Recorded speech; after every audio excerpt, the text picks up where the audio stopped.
Hello dear bankers, welcome to EduTap and welcome to Jab on the Go series. In today's lecture 48 हम discuss करेंगे important law related to recovery of due, which is again a very important topic from examination point of view. तो on the go series हम क्यों लेके आए थे कि आप चलते फिरते कहीं से भी 15 से 20 मिनट की रिकॉर्डेड सेशन देके अपनी JIB में 2026 की बहुत अच्छे से प्रिपरेशन कर पाए, राइट? तो जैसे जैसे एग्जाम का टाइम आ रहा है इसी के साथ मैं आपको बता दूं एक फ्री बुक के बारे में जिसका लिंक आपको डिस्क्रिप्शन बॉक्स में मिल जाएगा। इस फ्री बुक में आपको क्या मिलता है? इंपॉर्टेंट टॉपिक की list, PYQ since 2023 and your important MCQs practice करने के लिए 1200 इंपॉर्टेंट MCQ जो कि बहुत सफिशिएंट नंबर में है। PYQ से आपको पता क्या चल रहा है? रियल एग्जाम का पैटर्न, कौन कौन से क्वेश्चंस बार बार एग्जाम में पूछे जा रहे हैं, ये आपको PYQ ही एक अच्छा आइडिया दे सकते हैं। और 1200 इंपॉर्टेंट MCQs की प्रैक्टिस करने से आपकी स्पीड और एक्यूरेसी दोनों बढ़ सकती है। तो आप लोग डिस्क्रिप्शन बॉक्स में जाना है, वहाँ पे लिंक दिया हुआ है, वहाँ पे क्लिक करके आपको जस्ट बेसिक डिटेल्स अपनी एंटर करनी होती है और आप इस डॉक्यूमेंट को एक्सेस कर सकते हो। कोई कॉस्ट आपको पे करने की ज़रूरत नहीं है। तो चलिए अब बात करते हैं। देखो, तो आज के इस सेशन में हम पढ़ेंगे recovery of debt and bankruptcy act, SARFAESI act, insolvency bankruptcy code. तो ये लॉस बनाए गए हैं ड्यूज की रिकवरी के लिए। ठीक है, ये सेशन थोड़ा सा लंबा हो सकता है, 20 मिनट से थोड़ा एक्सीड कर जाए, क्योंकि ये थोड़े से इंपॉर्टेंट लॉस हैं जिनको हमने पढ़ना है और इसे हर बार आप क्वेश्चन देखेंगे। सबसे पहले हम बात करते हैं DRT के बारे में। देखो, अब जो आपके DRT लाए क्यों गए, बेसिकली क्या जरूरत पड़ी ये अलग से DRT लाने का, सरफेसी एक्ट और आपका IBC। अब पहले सिविल कोड के थ्रू रिकवरी होती थी। अब कि मैंने अगर बैंक से लोन लिया और मैं EMI नहीं पे कर रही हूँ, मेरा लोन NPA बन गया, अब रिकवरी करने के लिए कोर्ट के चक्कर लगाना, that was so time consuming, और कई बार बैंक अपना पैसा ही नहीं रिकवर कर पाते थे। कितने सालों साल लग जाते हैं एक केस को सॉल्व करने में कोर्ट के थ्रू। तो ये फास्ट रिकवरी हो टाइम बाउंड मैनर में, इसलिए ये लॉस लाए गए। तो DRT कहाँ पे एप्लीकेबल होता है? बेसिकली आपको एक चीज ध्यान रखनी है, कई बार ये डायरेक्ट क्वेश्चन पूछ लिया जाता है, जहाँ पे जो आपका अमाउंट ऑफ डेट है ड्यू बैंक या फाइनेंशियल इंस्टीट्यूशंस में ₹20 लाख है और मोर, वो कवर किए जाएंगे इस सेक्ट में। इससे बिलो का जो भी अमाउंट है वो आप सिविल प्रोसीजर कोड के थ्रू जो है वो रिकवरी करोगे। तो DRT मैकेनिज्म आपका एप्लीकेबल नहीं होता ड्यूज ऑफ कोऑपरेटिव बैंक, क्योंकि इनका अलग से सेटलमेंट रिकवरी सिस्टम होता है। ओके, फिर अब क्या, कौन कौन सी चीजें डेट की कैटेगरी में आती है? Payment made by bank by mistake. अगर मेरे अकाउंट में गलती से 20,000 आ गया बैंक की साइड से, तो मैं ये नहीं बोल सकती कि मैं इसको नहीं चुकाऊंगी, वो भी डेट ही है बैंक के लिए। ठीक है, मैं ये नहीं बोल सकती कि बैंक ने गलती से वो पैसा मेरे अकाउंट में डाल दिया था। Money overdrawn from bank account without any OD facility. अब OD फैसिलिटी किसी को नहीं मिली है, उसके अकाउंट में क्या था, 1 लाख पड़ा था और उसने ओवरड्रॉ कर लिया 1.5 लाख, तो वो ये नहीं बोल सकता कि मैंने तो फैसिलिटी नहीं अवेल की थी, बैंक ने अपनी साइड से डाली तो मैं ये नहीं पे करूंगा। तो वो डेट ही है।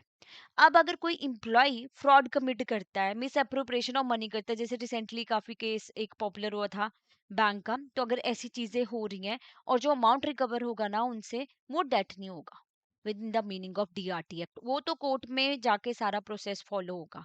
ठीक है, ये आपकी डेट की डेफिनेशंस। अब DRT की पहले, सबसे पहले हम बात कर रहे हैं DRT क्यों एस्टेब्लिश किए गए, कि हमें डेट रिकवरी करनी है बैंक या चाहे कोई फाइनेंशियल इंस्टीट्यूशन है विद देयर कस्टमर। ये हमने समझ लिया कि कोर्ट में प्रोसेस थोड़ा स्लो रहता है, इसलिए ये सारी चीजें लाई गई।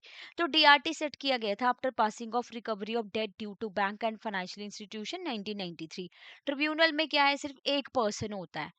हमें लगता है कि ट्रिब्यूनल्स हैं, पता नहीं कितने सारे लोग जुड़े होंगे इसमें, एक पर्सन होता है जिसको हम क्या बोलते हैं, प्रिजाइडिंग ऑफिसर, PO एक तरीके से। तो इसकी क्वालिफिकेशन क्या होनी चाहिए? अपॉइंटमेंट ये अपॉइंट किया जाएगा कि डिस्ट्रिक्ट जज जितना ये क्वालिफाइड हो। और कई बार आपको ये टर्म्स के ऊपर ही क्वेश्चन आ जाता है। तो PO hold terms for of 4 years from the date on which he assume office. 4 साल तक का टाइम पीरियड रहता है इनके पास, या जब तक कि वो 70 साल की एज ना अटेन कर ले, इन दोनों में से जो भी चलती चीज होगी। ट्रिब्यूनल को, एक ट्रिब्यूनल प्रिजाइडिंग ऑफिसर को एक या एक से ज्यादा रिकवरी ऑफिसर भी प्रोवाइड किए जाते हैं जो आगे फिर रिकवरी करते हैं। स्टाफ वर्क करेगा PO की गाइडलाइंस के अकॉर्डिंग। ठीक है, अब अगर आप DRT के फैसले से खुश नहीं हो तो क्या आप अपील कर सकते हो? बिल्कुल कर सकते हो। कहाँ कर सकते हो? Date recovery appellate tribunal. जैसे आपका ये DRT है ना, तो DRT में आपने सिर्फ A ऐड कर देना है। डेट रिकवरी एपेलेट ट्रिब्यूनल के पास जा सकते हो अगर DRT के फैसले से आप खुश नहीं हो तो। ओके, अपील कर सकते हो। अब DRT एनफोर्स करता है प्रोविजन ऑफ RDDBFI एक्ट 1993 और सरफेसी एक्ट भी। सरफेसी एक्ट के बारे में यही पढ़ेंगे हम। अब DRT को फुली एम्पावर किया हुआ है कंप्रेसिबल ऑर्डर पास करे, जो सिविल प्रोसीजर कोड में ये फॉलो होता है ना, कोर्ट्स इनके अकॉर्डिंग फैसले सुनाए जाते हैं, उससे बियॉन्ड भी वो जा सकते हैं कि उनको कंप्लीट जस्टिस प्रोवाइड करना है। DRT cannot hear claim of damage or deficiency of services or breach of contract or criminal negligence on part of lender। जिसने लोन दिया उसके भी यहाँ पे अगर ये सारी चीजें हो रही हैं तो वो वाले मामले की सुनवाई DRT में नहीं होती। अब बोरोवर ने डिफॉल्ट किया, बैंक का पैसा नहीं चुका रहा वो, तो वो वाले फैसले DRT में लिए जाएंगे ना। अब कोई भी बैंक, फाइनेंशियल इंस्टीट्यूशंस DRT को अप्रोच नहीं कर सकता अगर आपका amount due less than 20 lakh है। ओके, फिर अब डेट रिकवरी एपेलेट ट्रिब्यूनल की बात कर लेते हैं। सेंट्रल गवर्नमेंट ने एस्टेब्लिश किए हुए हैं ये वन और मोर एपेलेट ट्रिब्यूनल, इनको बोला जाता है डेट रिकवरी एपेलेट ट्रिब्यूनल। तो इसमें भी एक ही पर्सन होता है, वहां पे प्रिजाइडिंग ऑफिसर था, PO था, यहाँ पे कौन है, चेयरपर्सन।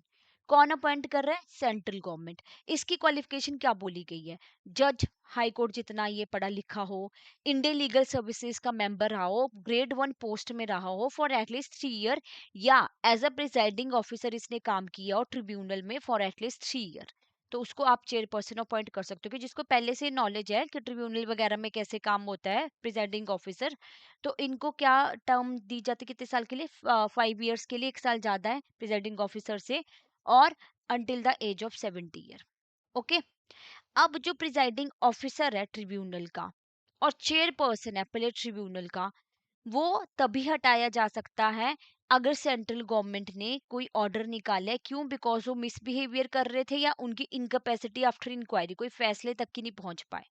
तो चेयरपर्सन प्रिजाइडिंग ऑफिसर के अगेंस्ट कंप्लेंट कर सकता है, सेंट्रल गवर्नमेंट को एडवाइस कर सकता है कि ये PO अच्छे से काम नहीं कर रहा, अपील आगे इंक्वायरी नहीं कर रहा है, बहुत ज्यादा टाइम लगा दिया, मिसबिहेव किया, तब जाके। अब DRT में एप्लीकेशंस बैंक के द्वारा जो है लाई जाती है, फाइनेंशियल इंस्टीट्यूशंस के द्वारा, और application under part 3 of IBC 2016, ये भी हम पढ़ेंगे अभी IBC को, ठीक है। और DRT में हम क्या कर रहे हैं, DRAT में अपील, अपील की जा रही है। चेयरपर्सन के पास पावर क्या है, अब जो ये एपेलेट ट्रिब्यूनल DRAT का जो चेयरपर्सन है, इसके पास पावर क्या होती है, इसके पास ये पावर होती है कि एप्लीकेशन ट्रांसफर कर सकता है प्रिजाइडिंग ऑफिसर से उसके एरिया से किसी दूसरे के पास, ठीक है। ड्यू नोटिस दे के भी आगे पास कर सकता है, डायरेक्ट कर सकता है ट्रिब्यूनल को कि पीरियोडिक इन्फॉर्मेशन प्रोवाइड करते रहें कि तुम्हारे ट्रिब्यूनल में कौन कौन से पेंडिंग केसेस चल रहे हैं, मुझे इन्फॉर्मेशन प्रोवाइड करो। मीटिंग ले सकता है उनकी, देखना कि उनकी परफॉर्मेंस क्या, पीरियोडिकली रिव्यू करनी उनकी परफॉर्मेंस को कि इंक्वायरी कर पा रहे हैं वो कि नहीं कर पा रहे हैं। और सेंट्रल गवर्नमेंट को भी रिकमेंडेशन प्रोवाइड कर सकते हैं अगर किसी PO के अगेंस्ट एक्शन लेना है क्योंकि उसने मिसबिहेव किया, वो इंक्वायरी के बाद भी फैसला नहीं सुना पाया। तो ये राइट किसके पास है, चेयरपर्सन के पास है। अब किस तरीके से एप्लीकेशन आप ट्रिब्यूनल में करते हो, अब पहले तो नोटिस जाता है बोरवर को, EMI जो नहीं पे करता है ना, नोटिस भेजा जाता है, फिर सब कुछ कर लिया, नई बात बनी तो एप्लीकेशन फाइल कर दी DRT में, ठीक है। लिमिटेशन एक्ट 1963 फॉलो होता है। लिमिटेशन एक्ट का मतलब क्या होता है कि कितने टाइम पीरियड में आप एप्लीकेशन फाइल कर सकते हो। ओके, अब यहाँ पे तो क्लेम अमाउंट हम ले रहे हैं 20 लाख और अब का। अब यहाँ पे एक बैंक है, सपोज कीजिए ABC बैंक, इसने एप्लीकेशन फाइल की कि जो बोरोवर है राम, इसने मेरे 20 लाख का लोन नहीं चुकाया। अब ABC बैंक के साथ मिलके XYZ ने मिलके इसी बोरोवर के खिलाफ एप्लीकेशन फाइल करनी है कि इसने इस बैंक का 10 लाख नहीं चुकाया। दोनों मिलके एप्लीकेशन भी फाइल कर सकते हैं। प्रोसेस क्या रहता है ट्रिब्यूनल में, जैसे एप्लीकेशन फाइल होती है तो नोटिस भेजा जाता है 13 डेज में, उसको बोला जाता है, ये राम को बोला जाएगा कि तुम अपनी प्रॉपर्टी को डिस्क्लोज करो, तुम्हारे पास क्या क्या पड़ा है, प्रॉपर्टी को अटैच कर लेंगे। रिकवरी सर्टिफिकेट इशू किया जाएगा प्रिजाइडिंग ऑफिसर के द्वारा, और उसको ऐसे ही माना जाता है जैसे कोर्ट ने कोई ऑर्डर दिया हो। जैसे वाइंड अप होता है ना कंपनी का, LLP इंसॉल्वेंसी प्रोसेस फॉलो होती है इंडिविजुअल या पार्टनरशिप फॉर्म में, वैसे ही ये कंसीडर किया जाएगा रिकवरी सर्टिफिकेट जो इशू किया जाता है, उतनी इसकी इंपॉर्टेंस होती है। और कई बार आपको ये क्वेश्चन आ जाता है, एक दो बार रिपीट हुआ है कि कितने टाइम में आपको डिस्पोज ऑफ करना है, फाइनली फैसला सुनाना है, कितने टाइम में, with in 180 day from the receipt. जैसे ही आपको आती है एप्लीकेशन, वो 180 दिन में आप मैटर को सॉर्टेड आउट कर दो प्रॉपरली। तो देखो कितना लंबा तो प्रोसेस गया नहीं, 6 मंथ में ही है ना, आपको रिजॉल्व करना है ये सारा मैटर। कोर्ट में ले जाओ तो उसमें तो सालों साल लग जाते हैं।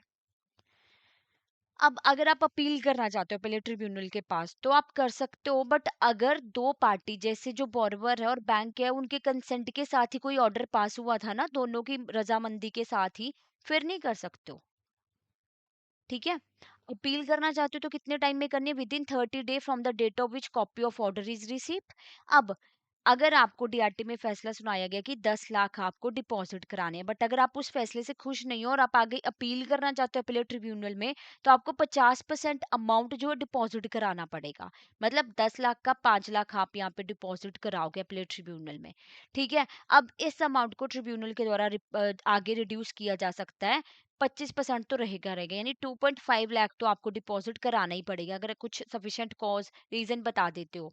अब ये क्यों किया जाता है कि कल को अगर कोई ऐसा फैसला आता है तो एटलीस्ट बैंक की तो आगे रिकवरी होना पॉसिबल। तो अपीलेट ट्रिब्यूनल कंफर्म कर सकता है, मॉडिफाई कर सकता है और सेट असाइड कर सकता है ट्रिब्यूनल ऑर्डर। कोई प्रोविजन नहीं आगे अपील के लिए, इससे बियॉन्ड आप अपील नहीं कर सकते हो। बट कुछ एक्सेप्शंस है। नॉर्मल अपील नहीं की जा सकती। ठीक है कि आप डीआरटी ने फैसला ले लिया, अब आगे अपील करने आप सुप्रीम कोर्ट को अप्रोच करो, ऐसा नहीं होगा। कब की जा सकती है? रिट जर्डिक्शन है हाई कोर्ट की अंडर आर्टिकल 226, सुपरविजरी जर्डिक्शन है हाई कोर्ट की, स्पेशल पिटिशन है वो कर सकते हो आप। अदरवाइज नॉर्मल अपील नहीं कर सकते हो।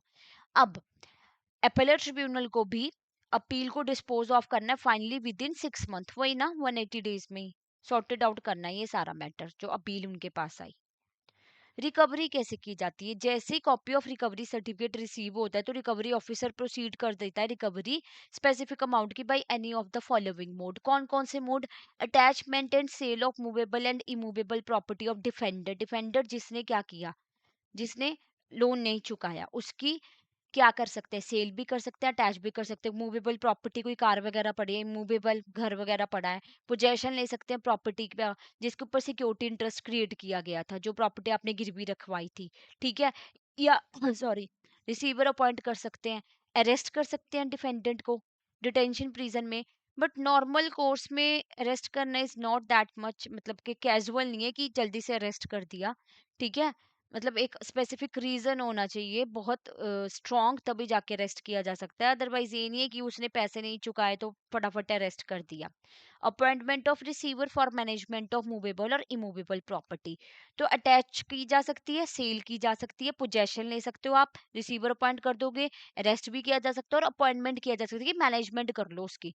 इमूवेबल प्रॉपर्टी घर है, घर से रेंट वगैरह आ रहा है, मूवेबल प्रॉपर्टी कार, उसको संभालो, उससे जो पैसा जनरेट हो रहा है उससे क्या हो जाएगी? रिकवरी हो जाएगी। तो इस तरीके से प्रोसेस फॉलो होता है।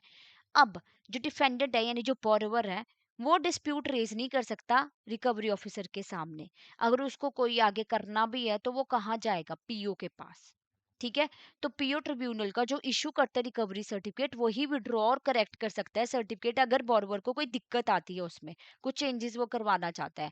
एप्लीकेशन रिव्यू की कितनी है? Within 60 days of order of the certificate PO time grant कर सकता है। 25% of the amount forfeit appeal की जा सकती है। और अगर कोई अमाउंट ड्यू है from any person to the borrower, अब राम है जैसे उसने डिफॉल्ट किया था, मान लीजिए अब राम को राम के फ्रेंड ने राहुल ने कुछ पेमेंट करनी थी, तो अब रिकवरी ऑफिसर राहुल को बोल सकता है कि तुमने अब राम को नहीं करनी, तुम मुझे पेमेंट करोगे।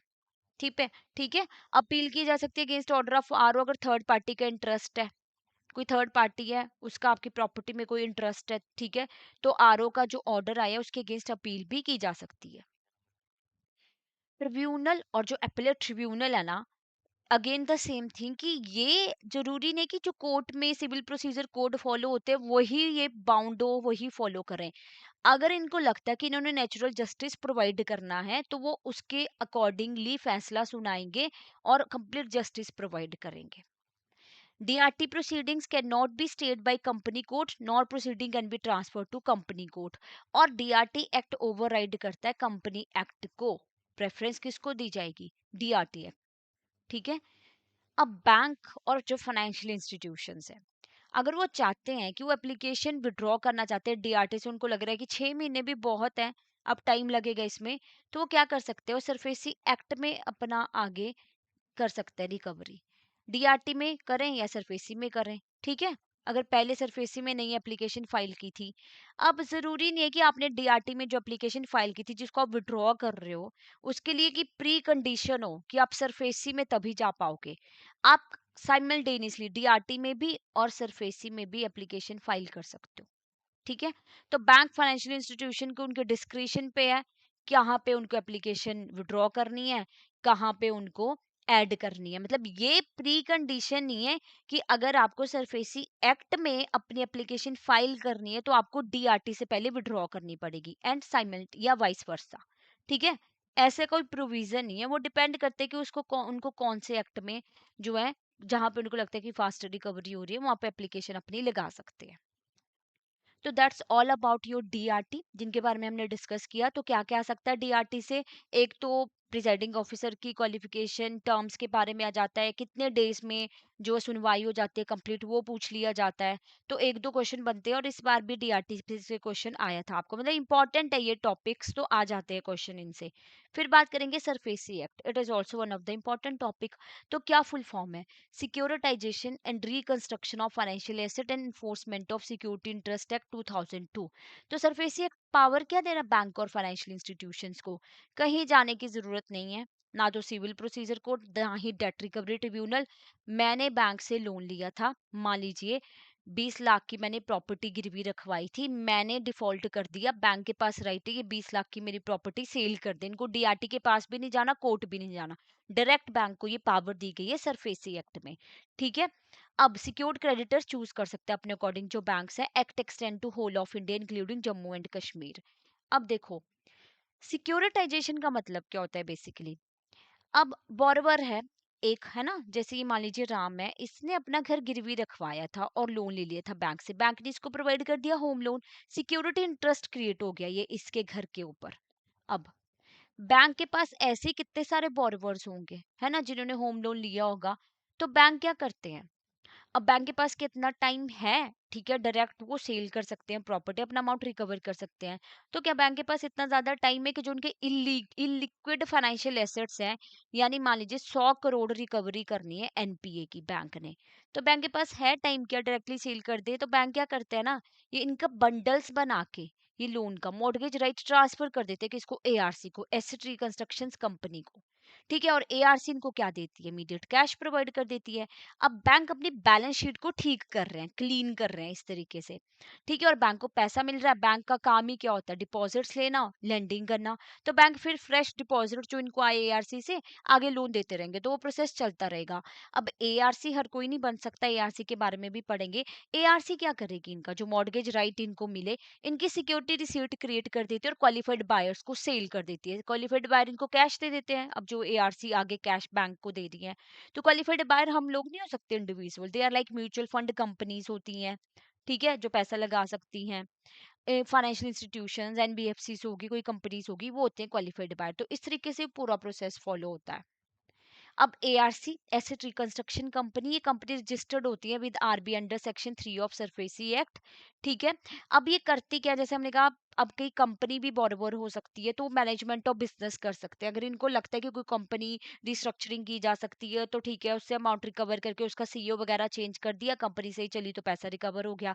सेल भी कर सकती है, लीज कर सकती है प्रॉपर्टी को, रीशेड्यूल कर सकती है डेट, यानी 6 साल में पैसा चुकाना था, अब उसको क्या कर दिया कि चलो तुम्हें 10 साल का टाइम दे दिया। एनफोर्समेंट ऑफ सिक्योरिटी जो हमने देखा, सेटलमेंट ऑफ ड्यूज कर सकती है, पोजेशन ले सकती है और डेट को शेयर्स में कन्वर्ट कर देती हैं, जैसे यहाँ पे किया, सिक्योरिटी रिसीट्स बना दी। ये एआरसी के पास राइट होते हैं। अब ये एक्ट एप्लीकेबल है bank, financial institution, asset reconstruction company, housing finance company. अब देखो, ये एसेट रिकंस्ट्रक्शन कंपनी आप सरफेसी एक्ट में ही पढ़ोगे और कहीं पे इसका कॉन्सेप्ट नहीं यूज होता, यहीं पे यूज होता है। Act has retrospective applications mean, वैसे तो सरफेसी एक्ट 2002 में आया, अब इससे पहले के जो मामले थे लाइक 2001, 2000, 1999, वो भी यहाँ पे आप लेके आ सकते हो। अब जो पैसा आपने बैंक को देना ना, उनको सबसे पहले प्रायोरिटी मिलती है ओवर ऑल अदर क्लेम्स। चाहे इनकम टैक्स वालों से पैसा आप सेंट्रल स्टेट गवर्नमेंट ने रिसीव करना था, पहले बैंक का पैसा चुकता होगा, फिर जाके उनको पेमेंट होगी। अब सरफेसी एक्ट में जब bank intend to take action of taking possession of security assets, तो बोरोवर ने अगर अपील फाइल करनी हो कहाँ करेगा? डेट रिकवरी ट्रिब्यूनल में। कोई अब ऑर्डर से खुश नहीं है, उसको अपील करनी है, अपेलेट ट्रिब्यूनल में करोगे 30 डेज में, जैसे ऑर्डर आया। और 50% अमाउंट डिपॉजिट कराना पड़ता है, और जो हमने पढ़ा कि उसको आप रिड्यूस कर सकते हो 25% तक। ठीक है, मूवेबल इमूवेबल प्रॉपर्टीज दोनों पे अप्लाई होता है ये। अब एसेट रिकंस्ट्रक्शन कंपनी बनने के लिए दो कंडीशन फुलफिल करनी पड़ती है। एक क्या है, एक तो इनको सर्टिफिकेट ऑफ रजिस्ट्रेशन लेना है किससे, आरबीआई से। दूसरा, नेट ओन फंड इनका कितना होना चाहिए, 300 करोड़ ऑन ऑनगोइंग बेसिस। अब ये ना बुक में आपको पुराना मिलेगा, अभी इनकी लिमिट 300 करोड़ है। ठीक है, 300 करोड़ तो इनके पास होना चाहिए। तो हर कोई एआरसी नहीं बन सकता ना, इतना अमाउंट अगर उनके पास है तभी वो बैंक को आगे पेमेंट कर सकती है। एआरसी जिन्होंने सर्टिफिकेट लिया था आफ्टर अक्टूबर 11 2022, उनको भी मिनिमम नेट ओन फंड इतना चाहिए। एग्जिस्टिंग एआरसी को बोला है कि तुम इतने तारीख तक ना कर लो, ये फंड ले आओ, 300 करोड़ अरेंज कर लो। एआरसी जिनका minimum net own fund 1000 crore है, तो resolution applicant asset resolution process under IBC लेके जा सकता है, और इनको कोई लॉस नहीं हो लास्ट 3 इयर्स, और आरबीआई नॉर्म्स के अकॉर्डिंग ये फुलफिल करे, कंप्लाइंसेस करे। तो आरबीआई के साथ रजिस्ट्रेशन कराना सबसे इंपॉर्टेंट, और नेट ओन फंड इतना तो होना चाहिए। अब ये करती क्या है, पढ़ा हमने थोड़ा सा वही डिटेल में। क्या है, स्पेशलाइज्ड फाइनेंशियल इंस्टीट्यूशन है, रजिस्टर्ड कहाँ की गई, under SARFAESI act 2002। Primary business ही इनका क्या होता है, सिक्योरिटाइजेशन करना, रिकंस्ट्रक्शन करना नॉन परफॉर्मिंग एसेट्स की। बैंक से एक्वायर कर लेते हैं फाइनेंशियल इंस्टीट्यूशंस को, बैंक को पैसा प्रोवाइड कर देती है, आगे फिर सिक्योरिटी रिसीट्स बना के सेल कर देती है। ओवरऑल जो गोल है इनका ये क्या, clean up the balance sheet of banks by taking over stress assets and working toward their resolution. अब बियॉन्ड कोर रिकंस्ट्रक्शन एआरसी और क्या कर सकती है, act as an agent for any bank financial institution for recovery of their due. ये bank की side से recovery भी कर सकती है ड्यूज की। एक्ट कर सकते हैं as a manager for the secured assets जिनका पोजेशन बैंक के द्वारा ले लिया गया है। ठीक है, एक्ट कर सकती है एज अ रिसीवर अगर अपॉइंट की गई है कोर्ट और ट्रिब्यूनल के द्वारा, और किसी और अदर बिजनेस एक्टिविटी के लिए आरबीआई से अप्रूवल लेना जरूरी होता है। ठीक है, तो बेसिकली आपने ये चीज ध्यान रखनी है कि एआरसी का काम ही यही होता है। बैंक अपने बैड लोन एसेट्स किसको दे देते हैं, एआरसी को, एआरसी बैंक को पैसे दे देती है, बाकी आगे वो राइट ट्रांसफर कर देते हैं आगे किसको, क्वालिफाइड बायर्स को सेल कर देती है। ठीक है, बैड बैंक को किसको बोला जाता है, नेशनल एआरसी, NARCL। यानी ये स्ट्रेटेजिक गवर्नमेंट इनिशिएटिव है एक तरीके का, जिसमें बोला गया कि रिसॉल्व करने हैं अपने स्ट्रेस एसेट जिनका एक्सपोजर है 500 करोड़ एंड अबव। ठीक है, अब ये एक्वायर करते हैं assets by offering sellers a combination of cash भी दे देते हैं, सिक्योरिटी रिसीट्स भी दे देते हैं। तो इनकी स्ट्रेटेजी यही है कि जो एग्रीगेट लास्ट स्ट्रेस एसेट्स है ना, एक जगह पे उनकी रेजोल्यूशन प्रॉपर्ली निकले। अब आपको ये क्वेश्चन भी पूछ लिया गया था लास्ट 2025 में ही आ गया था ये।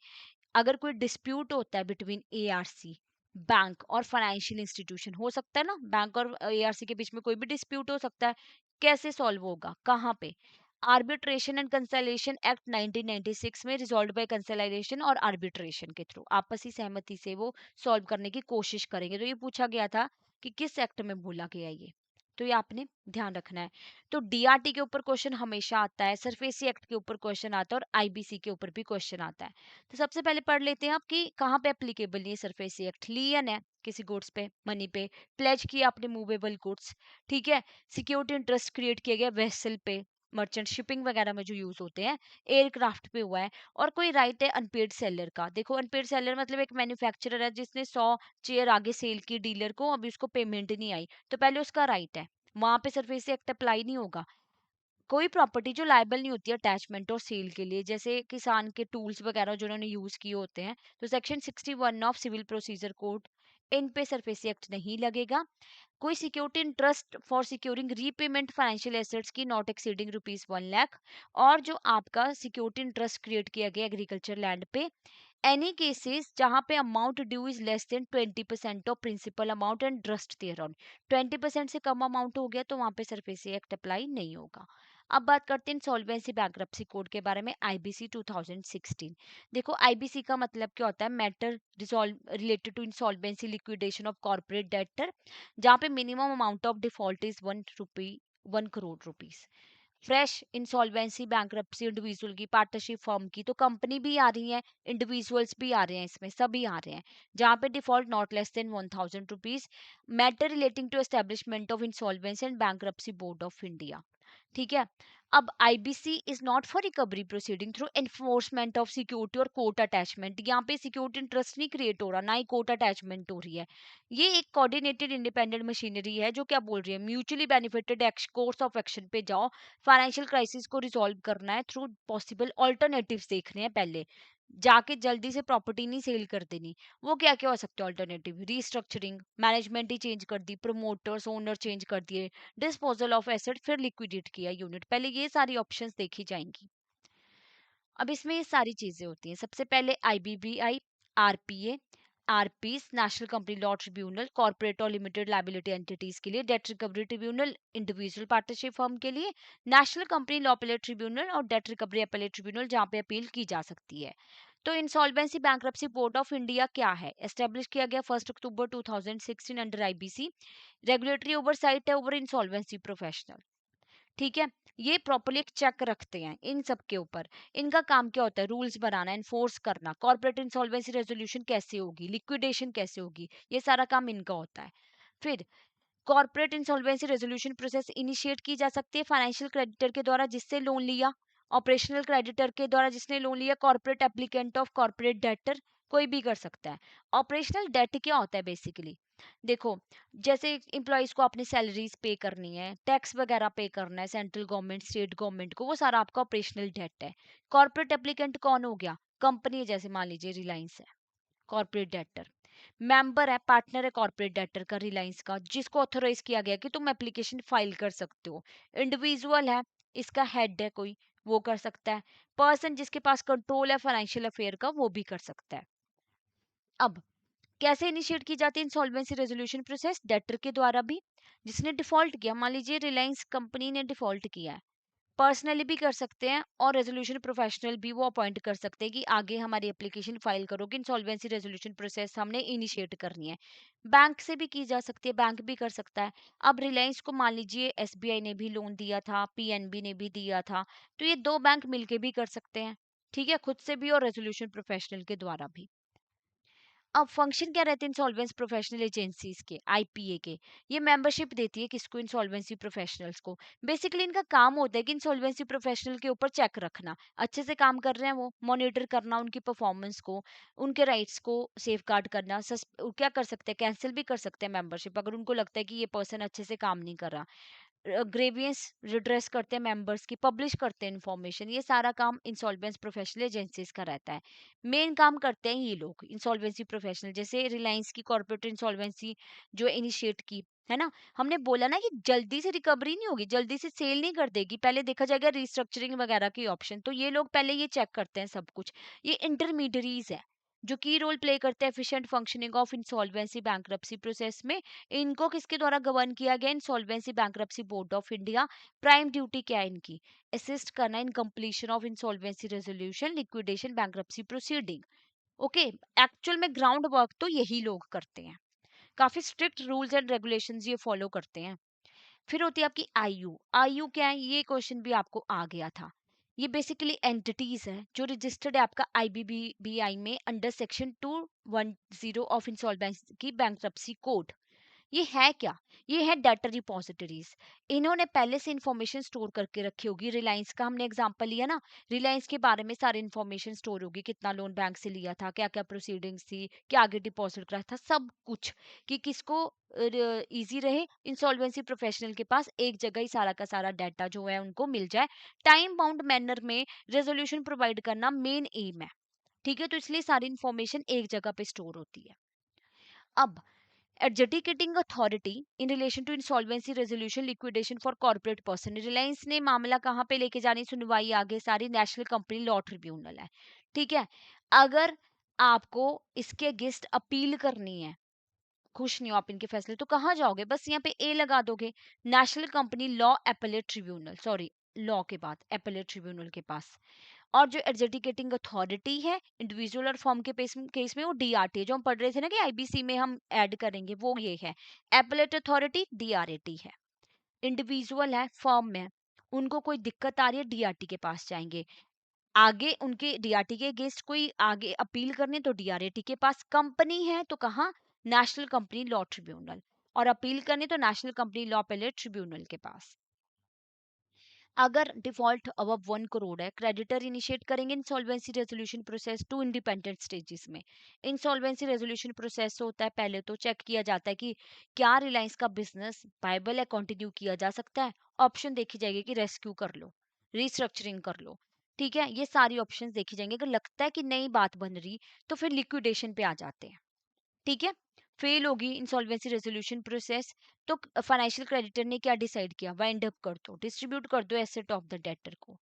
तो कितने टाइम पीरियड में होना चाहिए ये सारा काम, within period of 180 days from the date of admission of application. Adjudicating authority, ये लोग बेसिकली, ये लोग है ना, क्या कर सकते हैं, एक्सटेंशन दे सकते हैं एक ही बार, कितने डेज की, 90 डेज की। और जो ड्यूरेशन है आपकी कॉर्पोरेट इंसॉल्वेंसी रेजोल्यूशन प्रोसेस करने की, including time of legal proceeding, पूरा सारा का सारा टाइम पीरियड मिला के ना 330 दिन से ज्यादा नहीं होना चाहिए। ये भी टाइम पीरियड के ऊपर बहुत बार क्वेश्चन आया है, डीआरटी के केस में और इंसॉल्वेंसी ये रेजोल्यूशन के केस में भी पूछा गया कि कितने दिन में सॉर्टेड आउट करना है मैटर, ठीक है। तो टोटल 330 डेज, राइट। अब एक होता है आपका pre package insolvency resolution process. ये बेसिकली किस केस में है, माइक्रो स्मॉल मीडियम एंटरप्राइजेस में, वहीं पे यूज होता है। तो इनको ना अप्रूवल लेना होता है कॉर्पोरेट डेटर को फाइनेंशियल क्रेडिटर से, कितने होने चाहिए, 66% इन वैल्यू ऑफ फाइनेंशियल डेट। अगर एग्री कर रहे हैं तो आप एप्लीकेशन फाइल कर सकते हो फॉर इनिशिएटिंग पीपीआईआरपी जल्दी, टाइम बाउंड मैनर में। और कितने दिन में कंप्लीट करना है, विद इन 120 डेज, राइट। तो आई होप आपको समझ आया होगा। अब क्वेश्चन डिस्कस कर लेते हैं। Under the insolvency bankruptcy code कौन सी अथॉरिटी एक्ट करती है, adjudicating authority for insolvency resolution and liquidation of corporate person. Date recovery tribunal, national company law tribunal, security appellate tribunal, high court, कौन था, किसकी बात कर रहे हैं हम, कॉर्पोरेट पर्सन की, जैसे रिलायंस का तो नेशनल कंपनी लॉ ट्रिब्यूनल। अभी तो इसी के साथ हमारा टॉपिक कंप्लीट होता है, ठीक है। ये वाला लेक्चर हमारा थोड़ा सा बड़ा हो गया है बिकॉज लॉज हमने डिस्कस करने थे, क्योंकि अब एग्जाम पास आ रहा है तो हमें इंपॉर्टेंट चीजें टाइमली कवर करने की, बाद में आप रिवीजन भी कर पाए। तो इसलिए ये लेक्चर थोड़ा सा आपका एक्सटेंड करके है। ओके, अभी भी आपके पास टाइम है कि आप अच्छे से प्रिपरेशन अपनी कर सकते हो। अगर आपको लगता है कि आपको किसी कोर्स की रिक्वायरमेंट है तो आप हमारे कोर्सेज में एनरोल कर सकते हो। आपको क्या करना है, जैप कोर्सेज पे जाके जैप कोर्सेज पे क्लिक करना है। जैसे आप जैप कोर्सेज पे जाओगे तो you need to scroll down. तो जब आप स्क्रॉल डाउन करोगे you will see here the different number of courses. Just a minute, give me 1 minute, site is little bit slow. तो वहां पे ना आपको डिफरेंट नंबर ऑफ कोर्सेज दिखेंगे, ठीक है, जेआईबी के लिए। तो एक होता है आपका मास्टर कोर्स, एक है आपका लाइव क्रैश कोर्स, और एक टेस्ट सीरीज दिखेगी आपको। तो देखिए, मास्टर कोर्स उनके लिए बेटर है जो डिटेल स्टडी करना चाहते हैं बेसिकली, ठीक है। और इसमें आपको क्या क्या मिल रहा है, एक तो रिकॉर्डेड क्लासेस, फिर आपको लाइव क्लासेस भी मिल रही हैं, concept notes, solve PYQ, chapter wise mock test, सब कुछ मिल रहा है फ्लैट 78% ऑफ के साथ। मार्च 78 कोड यूज करना है। बाकी आप इंडिविजुअल मास्टर कोर्स में भी एनरोल कर सकते हो एज पर योर नीड। अगर आपको लगता है एएफएम का ही पेपर था या आईएफएस का रह गया है। और उसके बाद live crash course batch 5 launch हो चुका है आज हमारा। तो इसमें आपको क्या मिलता है, देखो total 60 classes you are getting. Morning evening 2-2 घंटे की आपकी क्लासेस रहेंगी, कम टाइम में अच्छी प्रिपरेशन करने के लिए बेस्ट है। तो हर सब्जेक्ट के लिए 15 क्लासेस मिलती हैं। अगर लाइव क्लास मिस भी हो जाती है, नो वरीज, रिकॉर्डेड फॉर्म में देख सकते हो। कॉन्सेप्ट नोट्स मिल रहे हैं, solve PYQ, chapter wise mock test, full length mock test.